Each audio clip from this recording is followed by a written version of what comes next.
Hey, everybody. Welcome to group coaching tonight for the Young Entrepreneur Syndicate. We're so glad that you are here. The topic that we are going to be talking about tonight is conquering the fear of change. Okay, so I really was delighted to see my name next to this week's coaching call for this particular topic, because I've got a lot of personal shares that I want to throw in. And I've noticed that the more I share on here, the better the coaching is. So we're going to make that part of it. But I'm first going to start with a funny video. And you guys can just indulge me in this for a minute. So I'm going to share my screen and share with you guys a funny video. I think you guys are all going to get the reference here. So here we go. You guys are going to love this. Oh, there it is. Okay. Let me run this by you because you're a sharp guy. I'm thinking about giving Vanderhoff a weekly interview on the show. How would you feel about making a change? We fear change.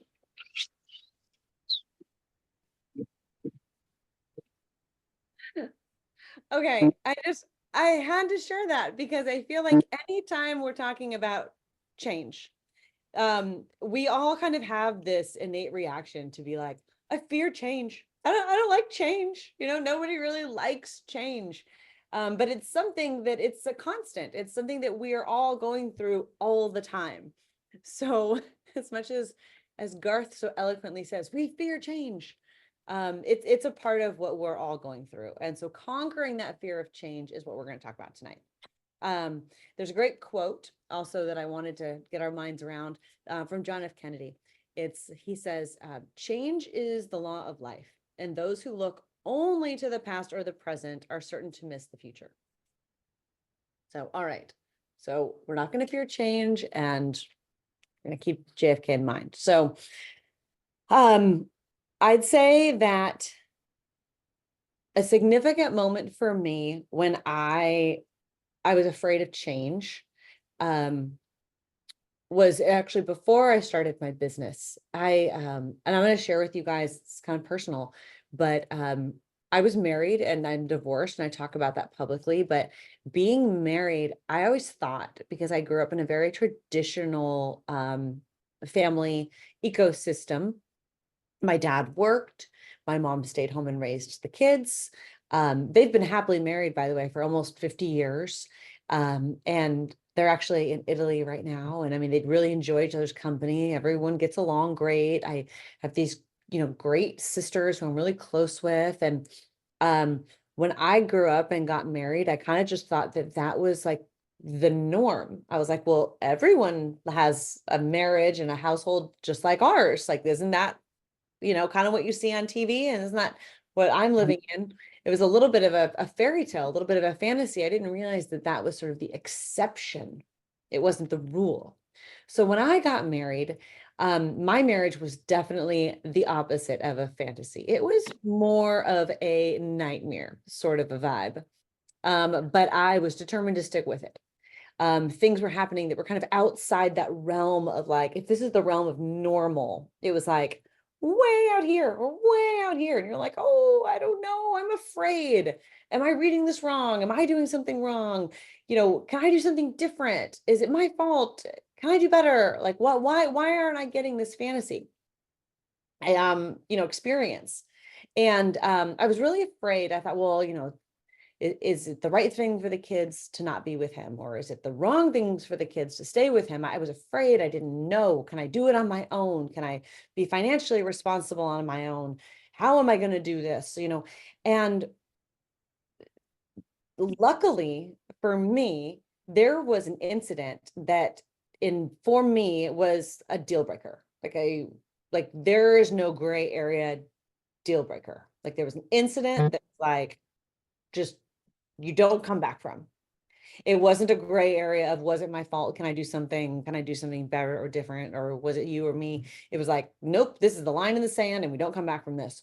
So all of that fear like for me, that was the catalyst. And I'm so grateful that it happened because it allowed me to like skyrocket through the fear of change into change.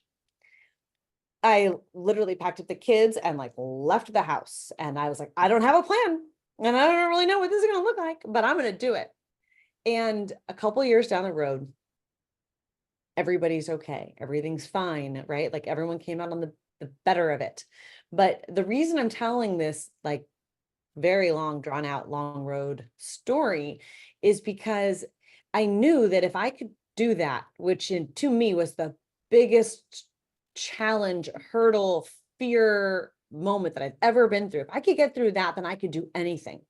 All of a sudden, I found myself behaving in ways that I've never been brave enough to behave. I'm volunteering to join board of directors. I'm volunteering and raising my hand to teach at UCLA in the advertising curriculum. I'm raising my hand to lead business development pitches. I'm raising my hand for the promotion. All of a sudden, I'm like, well, I guess like I'm not really afraid anymore. Like for some reason, I had this fear that I was the problem, or I wasn't good enough, or I didn't know if I could do it. But I bet on myself when I made that big life adjustment. And I'm like, well, if I'm going to bet on me, and I really came through when the chips were down and it was like there was no other option but to succeed. I all of a sudden had this like faith in myself that was unlike any faith I'd ever had. So, and that was really the same tidal wave of faith and of confidence that I used to start my first company. And I knew that it was going to be scary and I wasn't sure, but I was like, well, if I can get through that, I can get through anything. So here we go. And so then that, the fear of change became something that now I was like, all right, it's not really fear. It's more of like, it's a challenge. It's a challenge to make a change. And can I do it? Well, why don't I try? What's the worst that can happen? The worst has already happened, right? Or not that it was the worst, but it was the worst in my little life and my little heart and mind at the time. So making a major shift then, and every major shift I've made ever since, has been great.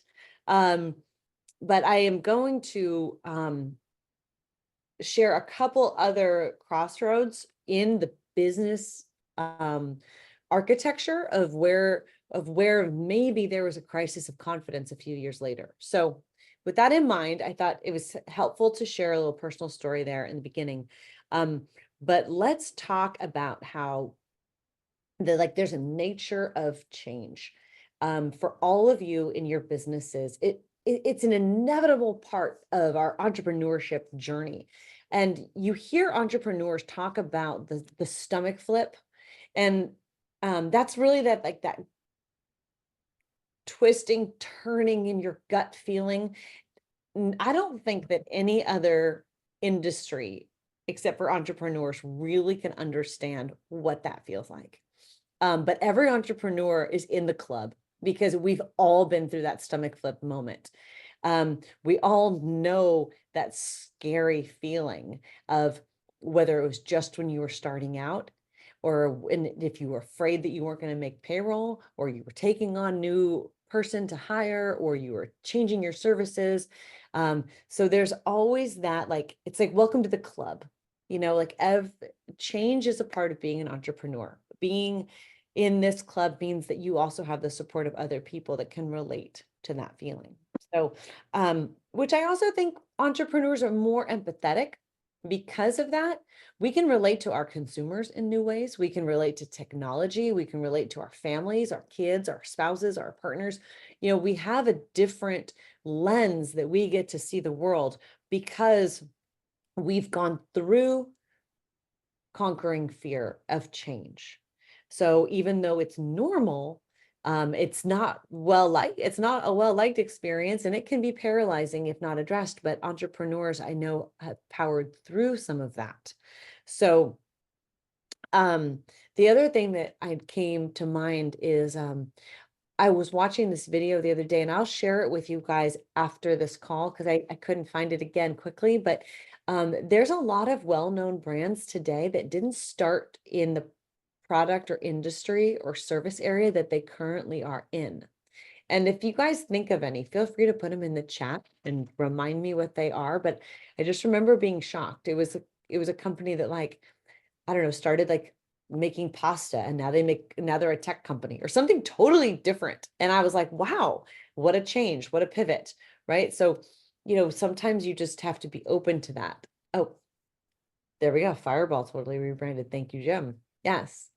But there's some other brands. I will find it and I will share it with everybody later. Uh, anyways, okay. So now I want to talk about my journey with fear of change when it came to starting my first company. So when I first started Sunday Brunch, I was off and running with a couple small but really great clients and a couple like perma freelance girls who were working for me. And I don't tell this story very often. But about 6 months in to having Sunday Brunch, I got offered an opportunity to be bought by a larger advertising agency that had been around a while. They had infrastructure, they had a building, they had, a larger book of clients in business. And being a single mother out on my own who had never run a company before and wasn't really sure what I was doing, it was very appealing to sort of have that safety net.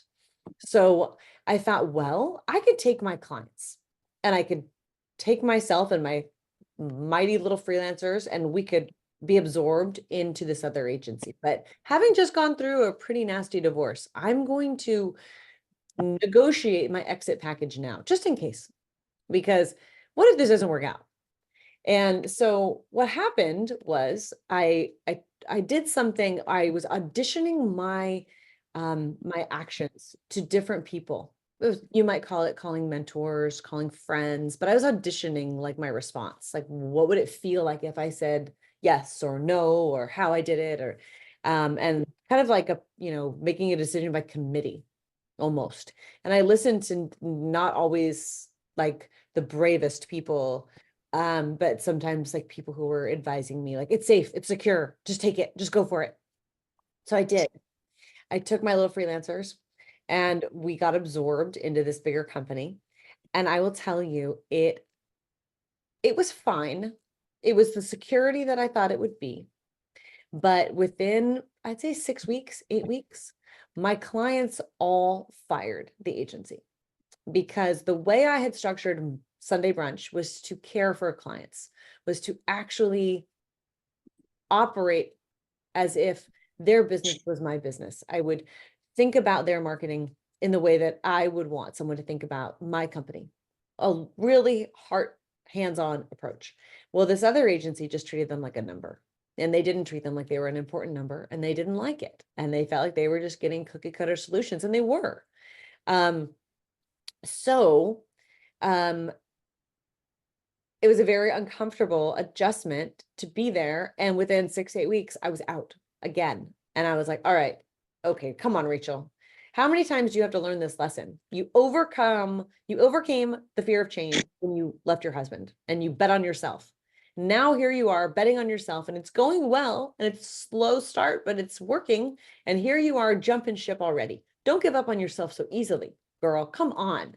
Like, you can do this. So with like more confidence and more faith and trust in myself, I followed my heart. I followed God. I followed all the signs that was like, you can do this. Like, don't have that self-doubt anymore. Don't have the fear. So that was how long ago. And now it's been almost 10 years. So you have to get comfortable with that stomach flip, that feeling of uncomfortable, embracing the change that comes with making that life adjustment. So those were some of the times I had to navigate my career or my personal life and transition. Now there have been times with Sunday Brunch where we've had to change to scale, or we've had to hire different people, or we've had to pivot. Like when COVID happened, like we were getting at that time, like a lot of our business from going to events or networking in person. Well, okay, well, that was a big change. When we first started Sunday Brunch, we had 0 clients doing social media. Now we have over 50% of our business is social media. So our services have evolved because our society has evolved. So we've had to adapt to that. We're doing a lot of work right now in the marketing space with AI. And I'm not talking about just asking ChatGPT to help you write something or help you decipher something. I'm talking about using AI to comb through website pages, to identify keywords, to identify new target markets, to have responses pre-generated. One of my clients, we just made a digital AI chatbot that they can have on their website to answer frequently asked questions. And the chatbot is hilarious. And some of the answers are definitely not what you would get from a generic chat GPT. It's the tone of the voice of the founder. It's the tone of the voice of the company. It's really, really cool. I'm like, all right, like, how can we change? How can I not be afraid of AI? How can I make this work for us? So, we're continuing to scale, we're continuing to change. And I'm trying to have less and less fear, but still stay conservative, because I don't even, it doesn't ever go away, but I've just gotten a little bit more comfortable and listening to my gut and what's an appropriate amount of fear, or what's my risk tolerance that I'm comfortable with. So I can imagine that you've all been faced with different decisions that are going to push you out of your comfort zones or push your fear boundaries, but within reason. Sometimes that those are the good times to listen to your gut. So the next thing I want to talk to you guys about is the 10 things. All right. So 10 actionable tips to conquering fear. All right. So here we go. So the first one that I try to think about is acknowledging that the fear exists, accepting that the change is uncomfortable, and maybe you have to write your, do a brain dump. Maybe you have to just write it out, right? Maybe you have to journal about it. Maybe you have to do a walking meditation or a visualization about it, but whatever your process is, to acknowledge that there is fear, or that you were at a crossroads, or why are you taking an action, or why are you not taking an action? Are you paralyzed by your fear? What are you avoiding it, right? And to acknowledge that it's there, and how are you responding to it? The second thing is, once you've done that, I challenge you to shift your mindset. Reframe change as an opportunity rather than a threat, right? How can you shift your mindset? So I've been telling this story a lot lately, and I'm sorry if I told it to you guys recently, but there's this little parable. I'm sure you guys have all heard it, with the man on the farm, where he has one horse, and then his horse runs away, and his neighbor's like, oh, what bad luck, and he's like, oh, good luck, bad luck, who knows, right? Then his son breaks his leg, and he's like, oh, good luck, bad luck, who knows? And then the army or somebody comes by, and they're recruiting people to go to battle, and the son can't go because he broke his leg, and he's like, oh, good luck, bad luck, you never know. So anyways, I'm saying that because there could be an opportunity anytime. Last week, just so you all know, since I have the floor, I can tell you all my stories. Last week, I had put in a cold plunge rather recently, and I'd put it in the gym in the garage, and it leaked. It had been leaking for weeks, and there's a rubber floor. So this weekend, I had to tear out the rubber floor and turn it upside down and scrub it with anti-mold and anti-peroxide stuff. And I was like, oh my God, I could be so mad. But then I'm like, oh, I'm going to shift my mindset. I'm going to reframe this. This is an opportunity to totally reorganize this whole thing. And now I think it's way better than it was before. I mean, so I just had to change my mindset. And that probably all happened for a reason. Thank God I discovered the mold when I did, and the leak when I did. 6 months later, it would have been a real problem. So it was manageable. So acknowledge the fear, shift the mindset. Okay, then start small. Tackle small changes to build your confidence. Choose one small change that you can make in your business or in your personal life. and implement it. One of the reasons that with Sunday Brunch, I like working with independently owned brands and businesses and professionals is that we can make small changes to their marketing and we can implement those small changes and actually see an impact right away. We can actually see their sales increase or actually see their products or their services, make a difference in people's lives. So start small with yourself. Find something, whether you want to start a diet or you want to change something in your business, like build your confidence with an achievable goal. It's like if you were going to be a 75 hard person, like maybe you don't start with 75 hard, maybe start with 75-7, right? Like start small, like build your confidence. Okay, number four is stay informed. And let me tell you what I'm thinking about that is a lot of the times fear is caused by something that's unknown, right? So let's say like this example of what happened in my garage gym, right? With the water leaking. Well, I've always been very afraid of like mold and mildew and like I was like, oh my God, like I don't know what to do. But then I researched it and I realized, okay, wait a minute. I'm afraid of this, but it's absolutely manageable. I can figure out what to do.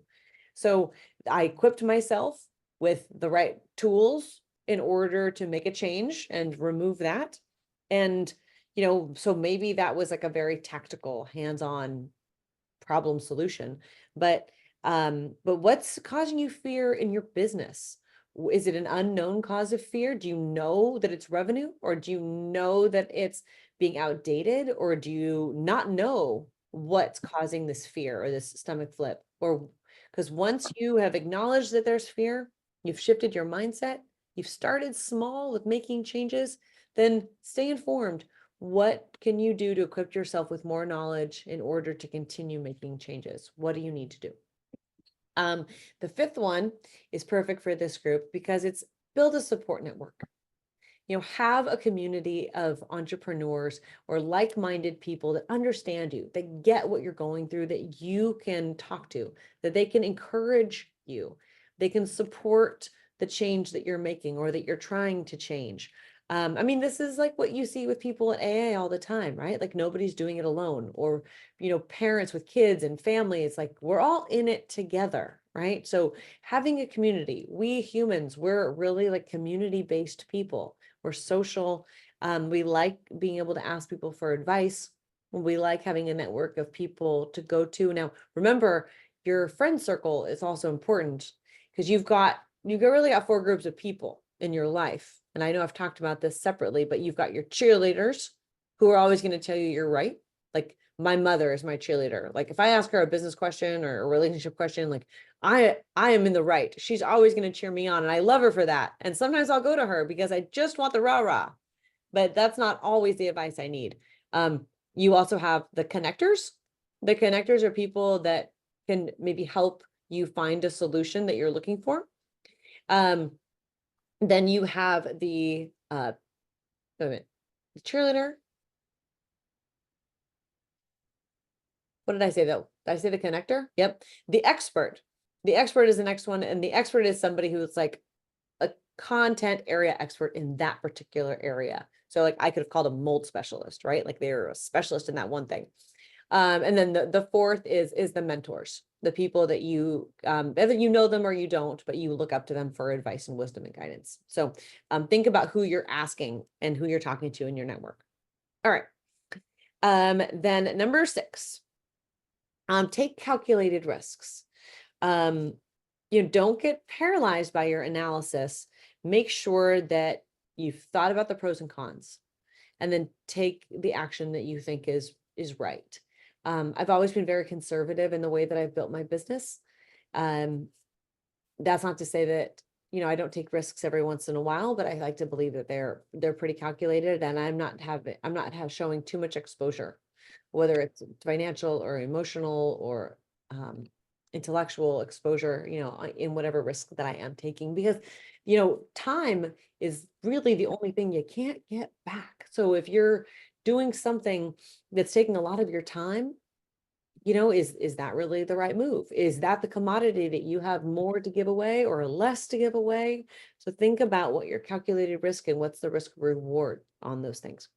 And then 7, we're going to visualize our success. Take the time to see it through.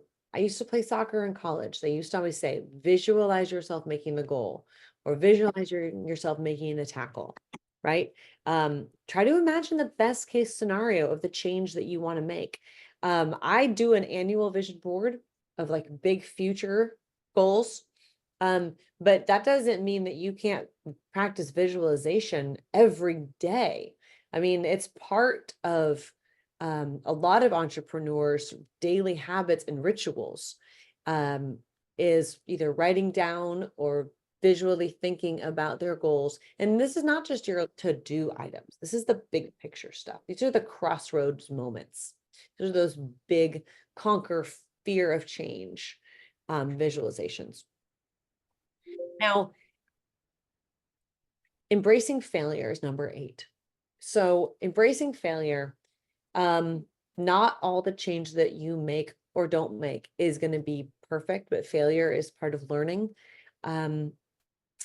I think that for me, I chose to never see any decision as a flat out failure. I chose to always have that shift in mindset and be like, okay, this is an opportunity now, or I have a bigger challenge, or I have I was afraid of something small and then I made a decision and now I've got a bigger thing going. All right. So I don't really think that there's ever fail. There might be a redirect. And, I believe in God, and I believe in, we're all on a path. So, sometimes you might get redirected or course corrected and by powers that are stronger than you. So listen to that, listen to the signs, of, what you're doing, and are you living your purpose in this life? And then I think it's important to kind of stick to your guns. If you've acted in a responsible, calculated fashion, and you're taking the steps that you need to change your business, to change your life, to grow into the person you always wanted to be, and to have the business you always wanted to have, then don't give fear like the time to settle in or to paralyze you. Act fast and be confident and strong in your decision. All right, number 10 is to celebrate the wins. So this is acknowledging your successes and to help you build confidence for future changes. So I'll tell you, when I brought on my first full-time person with Sunday Brunch, it was a big adjustment. I was committing to paying somebody to livelihood, right? The cost for their car payment, the cost for their apartment, the cost for their food and everything. It was a big, scary decision.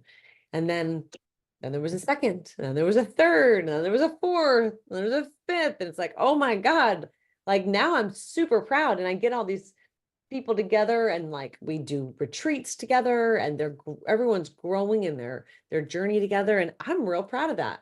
As I really believe that business owners exist not to just make a great job for yourself, but to create a great future for the people that you employ. It's an honor to employ people, to give your gifts to the world and to help other people build their dreams. It's an absolute honor. So the 10 actionable tips, I'm going to repeat them to conquer fear of change.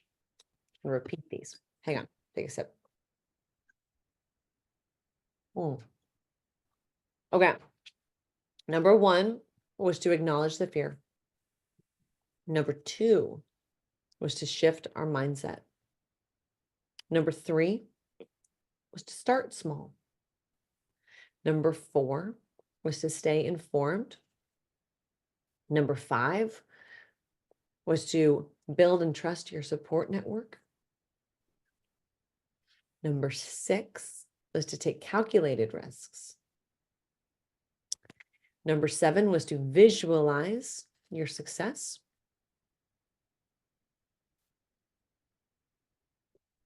Number 8 was to embrace failure, or in my mind, look at that failure as an opportunity or as a redirect. Number 9 is to, you know, act fast and consistently in your actions. And number 10 was to celebrate the wins. So, sometimes I give you guys actionable homework, and I think for tonight's lesson, and I'm going to continue on, but I really want you to put in your mind that at the end of this, I'm going to want you to be able to reflect on a change that you've successfully navigated and to celebrate that. And maybe you share it with this group. Maybe you share it with your friends or family. But I think everybody has at least one, change that they have either successfully or painfully, navigated. So I want everybody to think about that as we, reflect on what we're hearing here tonight. And as we start relating the fear of change to marketing or to entrepreneurship, don't forget, like, we are a group of people that are pretty good at adapting to change. I mean, there's always new trends, new platforms, new consumer behavior. Our society is changing faster now than it ever has, and it's not slowing down anytime soon. I mean, if you look back, a company used to need a name and, a storefront, right? I mean, some companies never made TV commercials or out-of-home boards. Now every company needs a name, a logo, a website, a social media presence, right? Like, there's a lot of change, and the platforms that we're using to communicate to people continue to evolve. So, you know, our journey is going to be a continual one. So the sooner we can conquer our fear of change and get control of, not control, but get a hold of it a little bit, the better. Let's see, I was going to give maybe another example of a client who rebranded or shifted their messaging to meet a market change. There was something that I was going to say about that. Oh, okay. So this is kind of silly, but just follow me on this. So, I have a prop. So this is a pizza, and it's not like a New York pizza or a deep dish Chicago pizza. It's a cauliflower, vegan, non-GMO cardboard pizza. But if you think about the pizza industry, it's really changed because our dietary, like, needs have changed so much. The majority, or not majority, but the percentages of people that are lactose intolerant or gluten intolerant or diabetic or all these different things are higher now than they've ever been. So I think the pizza industry is a great example of how they've had to really adapt to change without changing their product. I mean, it still looks like pizza. Well, it's blurry, but there it is there. So I think that's interesting. Then there's other brands that, have had to go further on the change and, offer different products altogether. Am I blurry all of a sudden? There I am. Okay. But anyways, being an entrepreneur, agility is really critical. So, you don't have to be a super early adopter, you don't have to be the first to do everything, but you definitely are going to have to realize that you're on a wheel that's going to continue rotating, and it's going to continue rolling, and it's not going to stagnate, and you won't either. So, all right.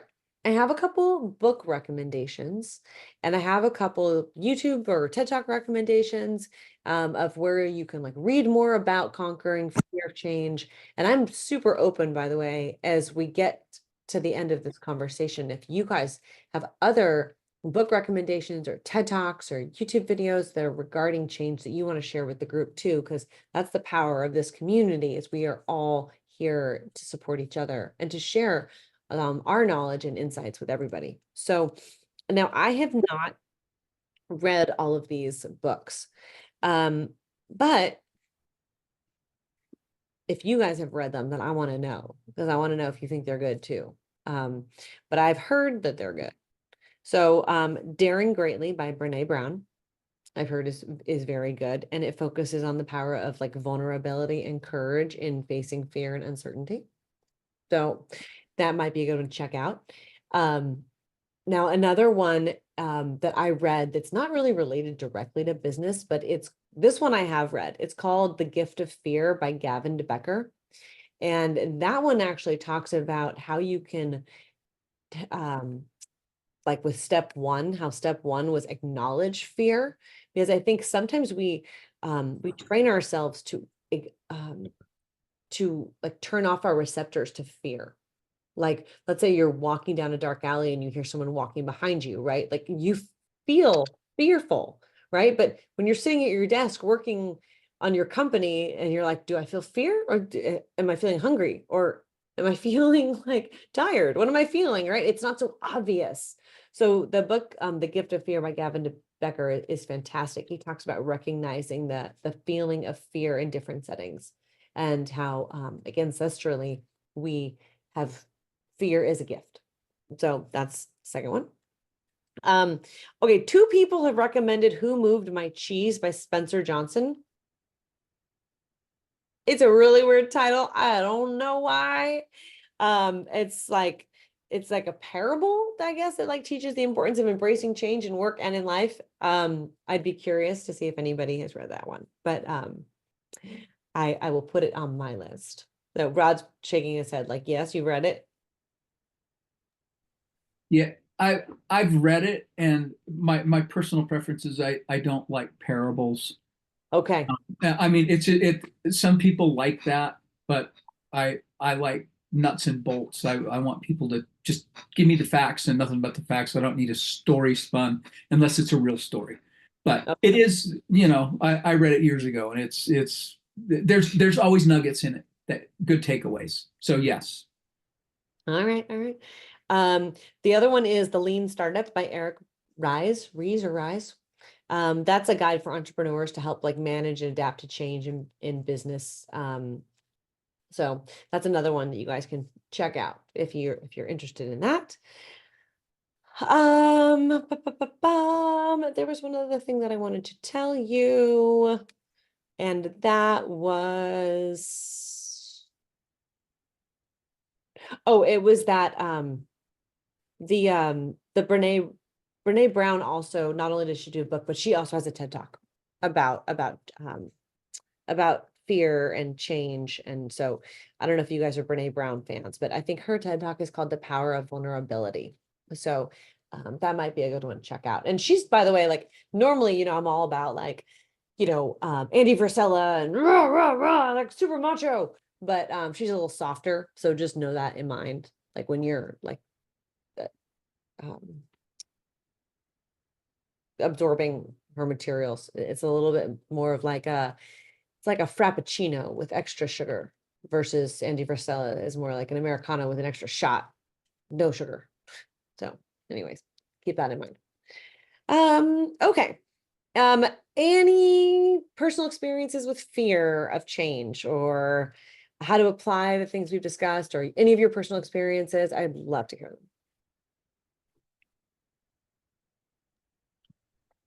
I'll go first, Rachel, just to get the party started.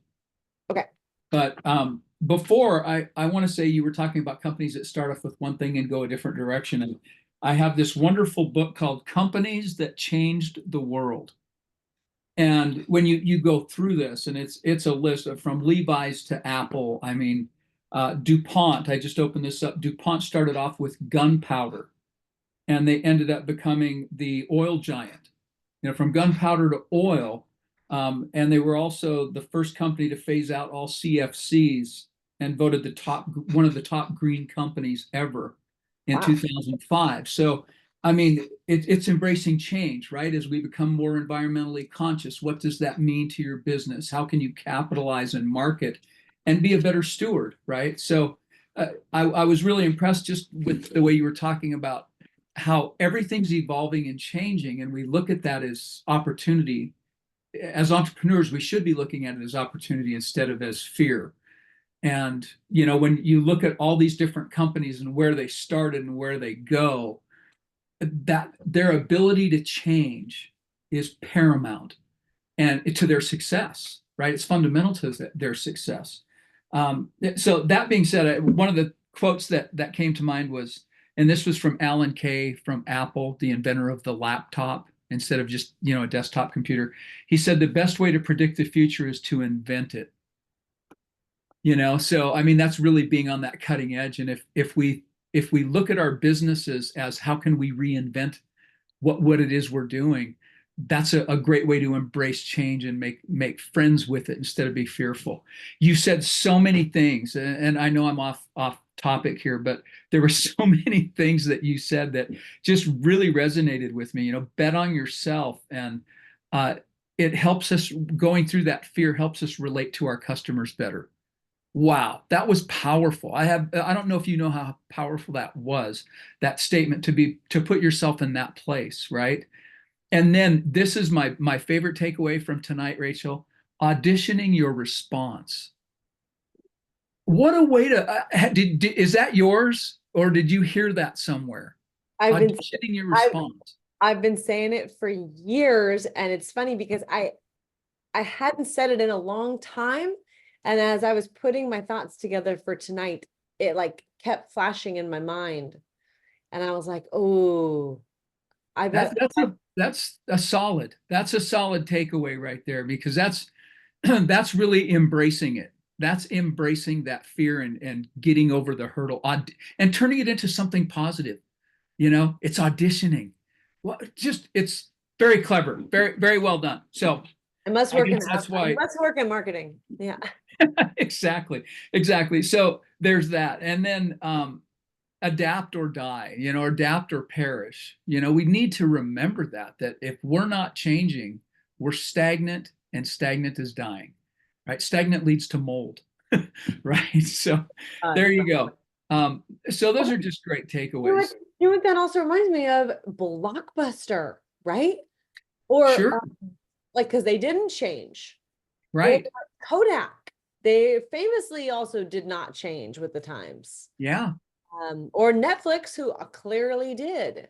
they did. Yeah, they used to come in your mailbox. Remember, you could watch Yes. them and send them back. And then there was Redbox, and yeah, So but the world's full of it. It's just full of it. Um, so I don't know, fear. My wife and I had this conversation just last night, and she was telling me, "Well, you're always so confident. You're always so confident." And I thought, if you had to live a day in my body, you would know. And this is what I told her. I said, I'm not confident. I am not. That's when I do a self-evaluation, I am not confident. And I think I've actually talked about this on other sessions before, but what I lack in confidence, I have always made up for in courage. You know, and that if you're in that real fearful spot, then make it up with courage. You just have to jump in, right? And I'll never forget, you know, jumping out of an airplane the first time. You know, going into the military was scary. You know, that was something totally new and foreign and different. And but then jumping out of an airplane, it's like, what are you going to do? You can be afraid the whole time and scream and cry and be a big baby and get flushed out of the program, or you can just have faith that what you're doing, you're capable of. You earned your way here. You're physically capable because you've trained.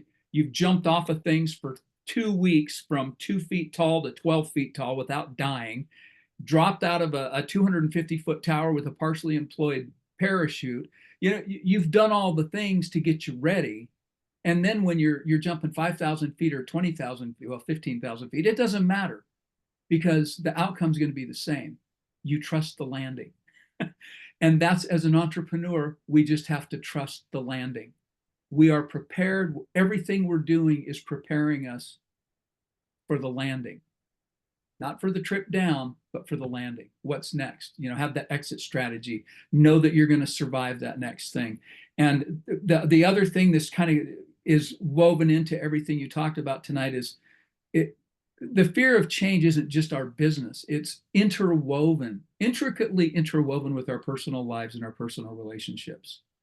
Because if you're fearful, your spouse is going to pick up on it. Your significant other is going to pick up on it. Your kids are going to pick up on it. If there's tension in your life that you're not fully embracing and dealing with, it's going to get outside of your business. You're going to bring it home.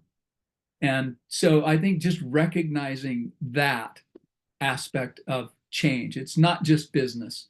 Business is not just work. Family's not just family. It's all connected. And that's the big takeaway. Anyway, great topic. Great points that you came out with it. I've got a whole page full of notes, and I thought, what am I going to fear of change? Good job. So, all right, I think Jim wants to chime in and say something too.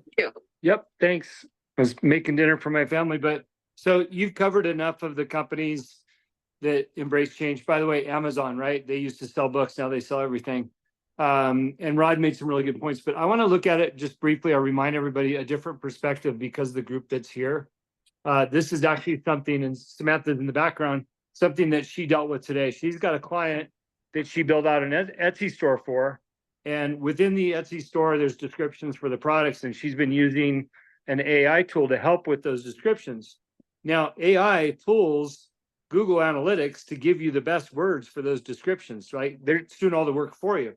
So she's using some great tools to build out a beautiful website. The issue is the client isn't ready for change. The client isn't ready to understand the dynamics and the valuable use in AI. And we've all talked about the up and down of AI usage and where to add your own personality.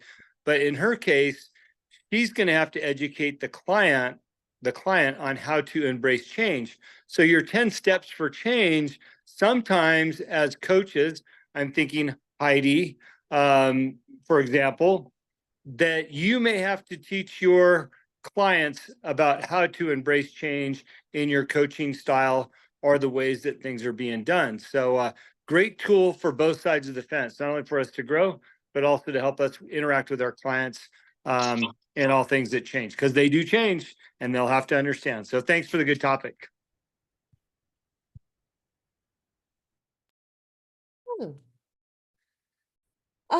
Okay, final thoughts. Let's see. All right, I have a closing quote.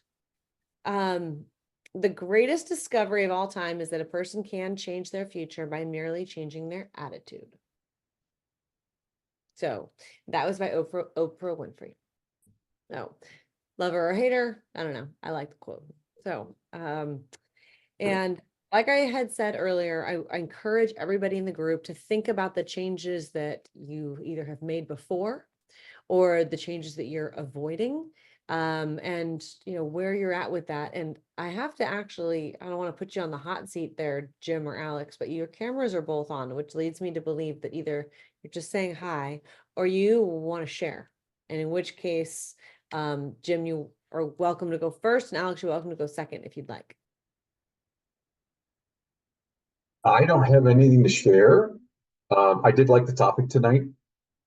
In my work environment, we have strict rules. If you're on a video call, you're on camera. So I hate to see only one or two people on, so I will always have my camera there. I love it. I want to implement that rule. I will change and I will do that. Yes. All right. Oh, Alex and Heidi's on too. All right. So Alex, you go next and we're going to watch Heidi crush it while you talk. Heidi always has better stuff than I do, but my camera was off because I was laying under a car trying to fabricate an exhaust. So no, I like the topic too. I would say from experience as a person with both ADHD and OCD, clinical, that it's a lot of that stuff that you said, it's all true, but sometimes for some people like myself, you can easily talk yourself out of things, and you're always too scared about stuff to not know when to jump in or stop. So yeah, there's always another side of the coin, and I'm definitely not trying to have an excuse or anything, but again, just another side of the coin, because that's something I have to deal with every day. What's your trick for when you need to make decisions? Because I'll tell you, I was reading a little bit about like different personality types. And I am of the personality type where if I make an impulsive decision, if I'm in a good mood, I'll probably say yes. But if I'm in a bad mood, I'll probably say no. So the best thing that I've learned over the years when it comes to like those quick decisions is I'll sleep on it. And so that's what I say whenever I'm faced with something, because I need to sleep on it. Maybe a day or two, just to, let myself really process. It takes me a little longer. So what's your trick if you have one? It's all stuff I'm still trying to figure out. Sometimes it's the pause. A lot of it depends on how it's going down at that time.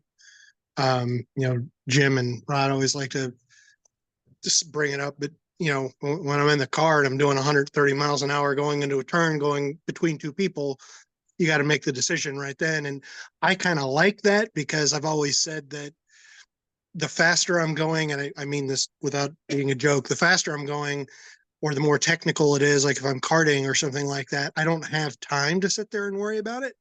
I just do it, and I just instantaneously jump. It's like the jumping out of the airplane scenario.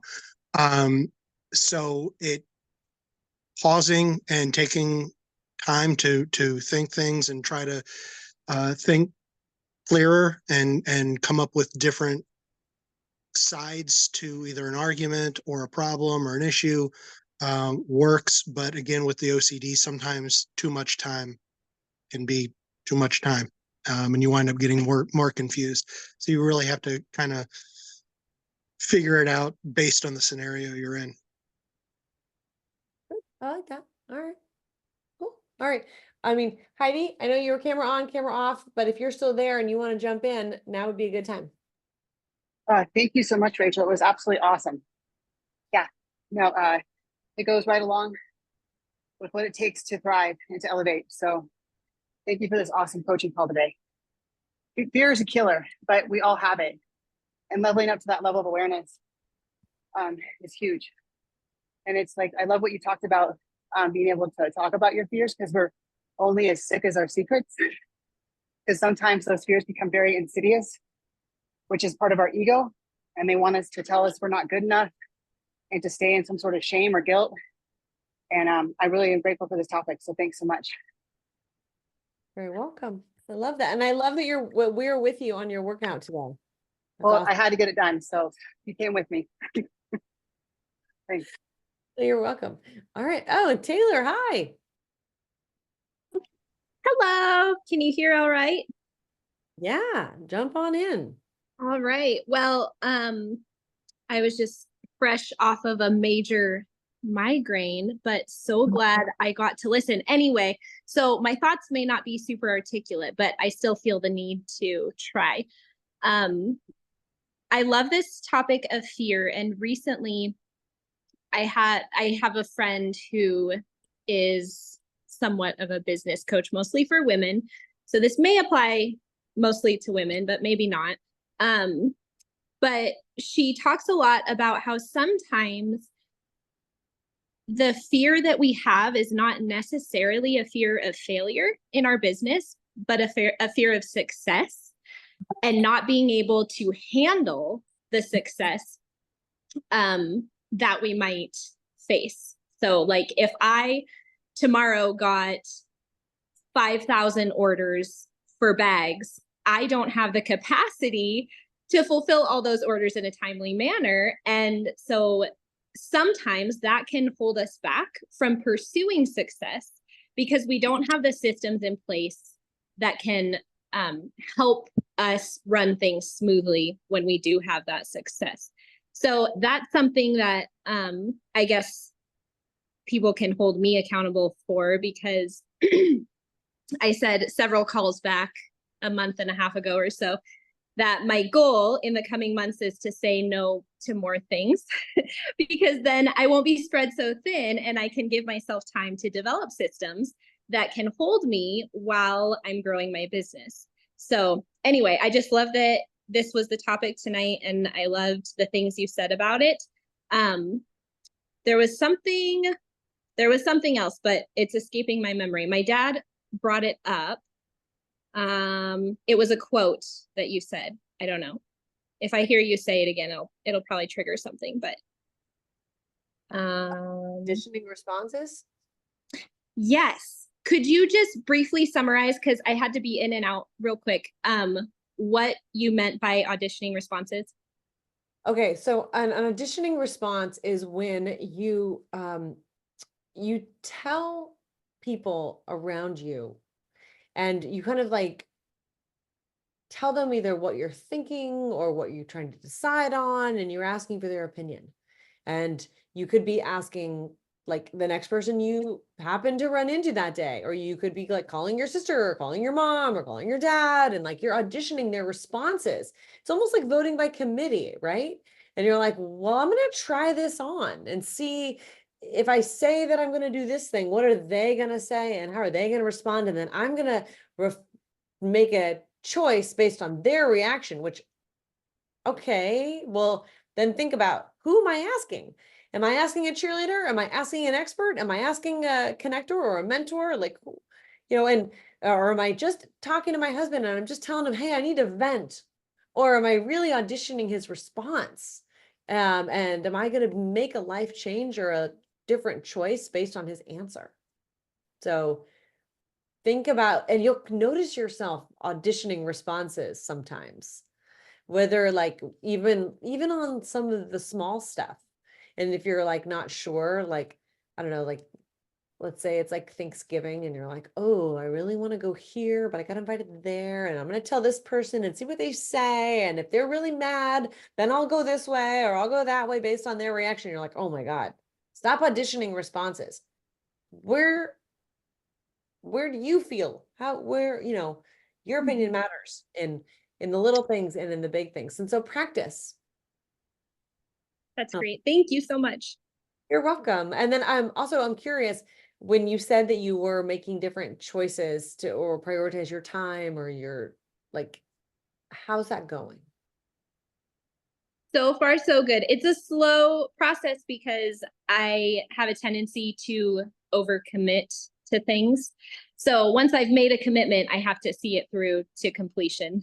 So I'm in the process of seeing various commitments through to completion. But I'm also in the process of having conversations with people where I say, no, in the coming months, I have time specifically scheduled to put towards other things. So, and that is definitely an exercise that feels weird, but is getting easier. So I'm thankful for that. Good. Well, I'm looking forward to seeing how that sets you up for success in the new year. Thank you. So, all right, you guys, we have 1 minute. We're going to wrap up. By the way, it's almost the end of October. If you are not thinking about your corporate gifting yet for the holiday season, now is the time to do that. If you need help brainstorming ideas of corporate gifting, hit me up. It's one of my superpowers. I'd be happy to help. So don't hesitate. I hope you all enjoyed our session tonight. I hope you all conquer your not your gift, your fear. It's a gift. Fear's a It's gift. All right. Thank you, everybody. Have a good night. Bye. All right. Good night.